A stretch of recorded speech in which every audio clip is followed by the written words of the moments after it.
नमस्कार दोस्तों, कैसे हैं आप सब लोग।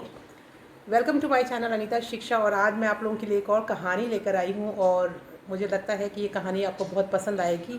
लेकिन उससे पहले मैं आपके साथ एक कोटेशन शेयर करना चाहती हूँ। कुछ शब्द हैं जो बहुत ही इम्पॉर्टेंट हैं। तो आप लोग जैसे कि स्क्रीन पे देख पा रहे हैं, माना कि आप किसी का भाग्य नहीं बदल सकते, माना कि आप किसी का भाग्य नहीं बदल सकते, लेकिन अच्छी प्रेरणा देकर किसी का मार्गदर्शन तो कर सकते हैं। लेकिन अच्छी प्रेरणा देकर किसी का मार्गदर्शन तो कर सकते हैं। भगवान कहते हैं जीवन में कभी मौका मिले तो सारथी बनना, स्वार्थी नहीं। तो इसी के साथ मैं आज अपनी कहानी स्टार्ट करती हूँ और आई होप आप लोगों को कहानी पसंद आएगी। अगर आप लोगों को कहानी अच्छी लगती है तो कहानी सुनने के बाद आप इसमें कमेंट बॉक्स में ज़रूर लिखा करें कि कहानी आपको कैसी लगी। और रिक्वेस्ट मैं पहले ही कर लेती हूँ आप लोगों से कि जाने से पहले आप लोग मेरे चैनल को लाइक, सब्सक्राइब और शेयर ज़रूर कर दीजिएगा।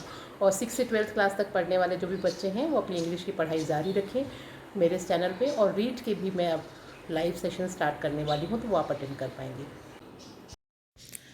चलिए अब कहानी की शुरुआत करते हैं। सुप्रभात, आप स्वस्थ और प्रसन्न होंगे, इसी विश्वास के साथ आज के दिन की शुरुआत फिर एक छोटी सी कहानी से। 3 दोस्त थे, साथ रहते थे, हंसी ठिठोली बातें और एक दूजे के पूरक थे। साथ रहना एक मिसाल थी, यानी बहुत ही सच्चे मित्र थे। देखते ही देखते दिन बीतने लगे और वक्त आ गया अपनी अपनी राह पकड़ने का। पहले दोस्त ने कहा, लो भाई, हम तो चले।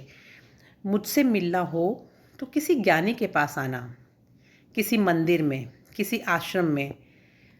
तुम लोग कहाँ कहाँ मिलोगे। यानी अब जब वो तीनों दोस्त अलग अलग हो रहे थे तो उन्होंने अपनी अपनी जगह बताने की बात कही कि तुम अगर उन तीनों में से किसी को भी किसी से मिलना हो तो वो उसे कहाँ मिले।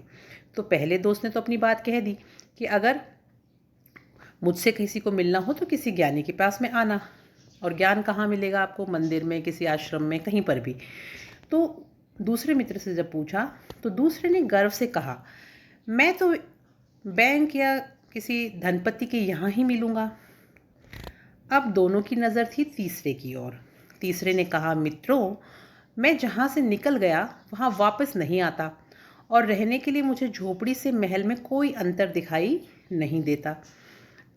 आप जानते हैं वे 3 दोस्त कौन थे? वो 3 दोस्त थे। पहला था ज्ञान, दूसरा था धन और तीसरा था विश्वास। तो ज्ञान हमें कहाँ मिलता है? पुस्तकों में मिलता है, किसी ज्ञानी व्यक्ति के पास में मिलता है, मंदिरों में मिलता है, आश्रम में मिलता है, कहीं पर भी जहाँ पे भी हमें कोई ज्ञान की बात मिले वहाँ हम ज्ञान मिलता है। दूसरा था धन, जो हमें कहाँ मिलता है? बैंकों में मिलता है या किसी बड़े व्यक्ति के पास, पैसे वाले व्यक्ति के पास मिलता है। और तीसरा था विश्वास। तो आइए अपने विश्वास को मजबूती से बांध लें। यह है तो ज्ञान और धन दोनों ही आ जाएंगे। क्यों? क्योंकि विश्वास का संकट जब गहरा रहा हो कि अच्छे लोग नहीं मिल रहे, किस पर भरोसा करें, तब खुद से शुरुआत कीजिए। कोई आपसे भी भरोसे की उम्मीद करता है। आपका दिन शुभ हो। इसी कहानी के साथ अब मैं आज चलती हूँ और अगली कहानी लेके वापस आप लोगों के साथ मिलूँगी। तब तक के लिए स्वस्थ रहिए, खुश रहिए। धन्यवाद।